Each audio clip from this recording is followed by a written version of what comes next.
China has noticed there are indeed some voices supporting the resumption of talks on the Korean peninsula. China earlier proposed the idea of suspension for suspension and has mapped out some practical plans to make it happen. Also, China is open to all constructive suggestions. The communications on the issue can be in all forms. As long as it is dialogue, it could be formal or informal, bilateral talks or multilateral talks. China will show its full support. Air China has just announced that it has suspended its Beijing-Pyongyang service from Friday. It doesn't say when it would reopen the service. The last flight arrived at Beijing International Airport at 6 p.m. on Friday. Air China started to operate the route in 2008, and now the only air route between the two countries is serviced by Air Koryo, DPRK's only airline. Both sides agree they should increase their cooperation in sectors such as nuclear energy, aviation and aerospace, finance, and the environment. They said they were also keen to promote more interaction between the two peoples. This is Mr. Arnault's third visit to China as the French Minister of Foreign Affairs and International Development. He's expected to expand the high-level dialogue with the Chinese authorities in the context of great uncertainty, both at global and regional levels. Inevitably, their discussions led on to the crisis engulfing Syria and the DPRK. Speculation is growing that Pyongyang may be preparing for another nuclear or missile test. U.S. President Donald Trump said it was a problem, but one that would be taken care of. As tension mounts, the Chinese Foreign Minister said he would do all he could for political resolutions. The appeals for dialogues are the chances we need to grasp. China will offer some timely, concrete, and practical plans to foster dialogue. China is also open to suggestions with regard to making dialogue possible through either official or unofficial means, bilateral or multilateral. As for last week's chemical weapon attack in Syria, Wang said that China insists on an independent and fair investigation, and that sentiment was echoed by the French Foreign Minister. We thank China for its independent and wise stance on the Syria crisis and thank it for its decision on the draft resolution on the Syrian chemical weapon issue at the UN Security Council. North Korea knows how to put on a parade, and this week it's pomp on overdrive.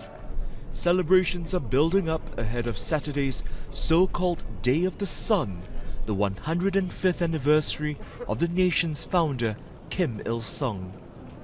But the flowers and fanfare cannot mask what the international community sees as a growing nuclear threat. Speculation is rife that the military is to conduct another test imminently. Satellite imagery show continued activity at the Punggye-ri nuclear test site, which monitoring groups determine to be primed and ready. In a rare interview, a senior official has spoken out, blaming the United States for provoking the Democratic People's Republic of Korea, or DPRK, the official name of the North. We've concluded that Trump's policy towards the DPRK is becoming more vicious and more aggressive. It's not the DPRK, but the U.S., which makes problems. A nuclear test is something that our Supreme Headquarters decides. At a time and place that the Supreme Headquarters deems necessary, it will take place. A U.S. aircraft carrier group is currently on the move to the waters off the Korean peninsula as the U.S. military conducts its biggest ever joint exercises with South Korea. President Trump has also been tweeting on the issue, saying that the North is looking for trouble.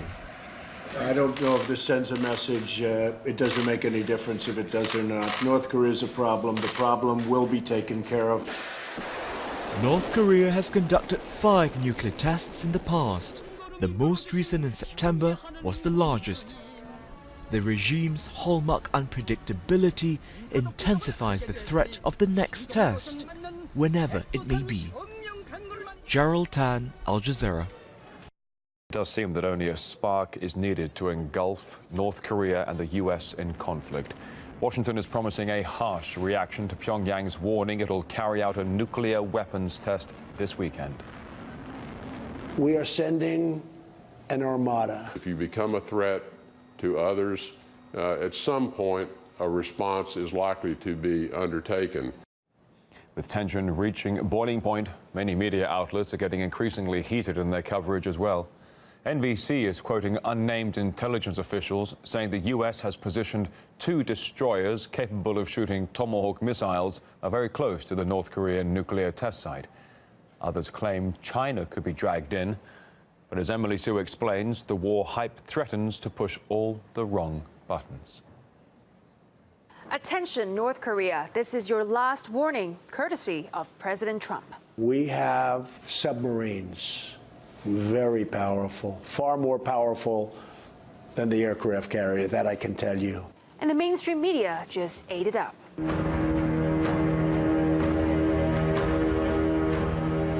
Tensions increasing this morning between the U.S. and North Korea. Now he's moving Navy ships toward the Korean peninsula to send a message to China's ally. Military options for North Korea presented to President Trump. Sources say they include placing nuclear weapons in South Korea or killing Kim Jong-un. We have the controversial plans. The possibility of military action by the new American president seems more realistic tonight. And when the foreign journalists visiting Pyongyang were told to prepare for a, quote, big and important event on Thursday, their excitement turned into one headline after another. The hype got many anticipating that this big and important event to be North Korea's 6th nuclear test. Except, turns out it was just an opening of a new street with a showcase of a new development project. Whoops. But that's only the tip of the iceberg when it comes to over-the-top speculation on North Korea. For example, this journalist tweeted saying Pyongyang is preparing to detonate a nuclear bomb in a secret tunnel on Saturday to commemorate the birthday of North Korea's founder. His sources are unnamed, but hey, that didn't stop the media from jumping on it. Second example, some media outlets have shown satellite images of a North Korean nuclear test site, saying there's ongoing activity there. But if you look closely, none of the visuals show any definitive evidence of any nuclear device. And it gets even better. Not only are the missiles coming, they're going to have sarin in them. There is a possibility that North Korea has already acquired the capability to launch a missile with a sarin-loaded warhead. It seems the U.S. media is definitely beating the drumbeat of war. The U.S. media likes to only focus on the so-called North Korean threat. But a lot of what the Western media talks about in terms of North Korea is really based on distorted facts and factual inaccuracies about the historical context of how we've gotten to this crisis. I believe what is happening right now is that the U.S. is flexing its muscle in order to intimidate North Korea. We have been here before in the past. But by deploying aircraft carriers and strategic bombers to the region, what the United States is doing is it is creating a situation of tension where even the slightest misstep can create a confrontation that can quickly escalate into to full-scale war. Of course, the international community should be concerned about North Korea's dangerous and unstable regime, but let's not make the threat worse than it already is. They call it the mother of all bombs, leaving 36 terrorists dead at least. My next guest says it's like we turned on the lights after 8 years in Afghanistan and found cockroaches everywhere. And joining us now is the former Deputy Commanding General in Afghanistan in 2007, General Anthony Tater, also author of the brand new book, Besieged. I was just wondering, I thought about you right away, General, because I know how much Afghanistan means to you and how much you gave to it. What does this do? Hey, Brian, good to be with you. What this does is really sends a very clear message to all of the refugees that are on the Pakistan border that ISIS is recruiting and training to send across. We can backtrack a little bit. In 2014, ISIS put a concerted effort into the Pakistan, the Waziristan area, Northwest Frontier Province area, and they are recruiting refugees that are just living in squalor along the border, arming them up and sending them across the border to attack U.S. interests. And so we've got these foreign fighters coming in here, and this all happened on Obama's watch. You know, the lights were out on as far as foreign policy went. And now what General Nicholson is doing, and Mick and I worked together for 13, 14 months in Afghanistan side by side, and we watched the Pakistan military and intelligence service push across all these foreign fighters, so the Pakistan government is complicit here. We've got ISIS in Pakistan and all around the world. You know, as I said earlier, it is as if we've been asleep for 8 years and all of a sudden they're waking up and we've got a geopolitical meltdown on our hands, and that's what having the most inexperienced, incompetent president in the history of the United States on foreign policy does for the country. We are now reasserting ourselves as the leader of the free world, and I'll tell you what, I don't believe, Brian, that these are flip-flops that the president is doing. What I believe is that NATO has come to the president. China has come to the president. Now that we're showing strength again, they want to be affiliated with us, and that's what's happening here. And this bomb is just another indicator of our military arsenal, and it's going to resonate not only in the refugee camps of Pakistan, but all across the world, in Syria and in North Korea. So it's so interesting because now, since you left, we have a two-front war. We're fighting the Taliban and ISIS, and sometimes they fight together, sometimes they fight each other. One thing that's clear, they want us out.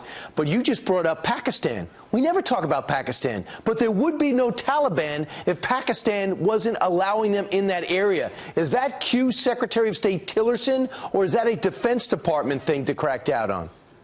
Well, it's both. So we got to have all the elements of national power at work here. We've got diplomatic power, political power, military power, economic power, informational power, and all of those things need to come to bear on Pakistan, because that has been a real problem in the past, Brian, that getting the Pakistan, and particularly the intelligence service there, that is allied with al-Qaeda and allied with the Taliban. It's no secret, and they want U.S. presence in Afghanistan because it helps them shore up their flank and allows them to focus on India. So from a geopolitical stage, there's a very strong effort from the Pak military for us to be in Afghanistan. How do you convince Pakistan that India is not their enemy? It's almost impossible. General, thanks so much. We know this president says I'm going after ISIS, and he went after ISIS yesterday, and he went after one of our enemies in Syria the day before, and he's off the shore of North Korea today. General Anthony Tata, thanks so much for your time. Congratulations on the success of Besieged. Thank you. All right.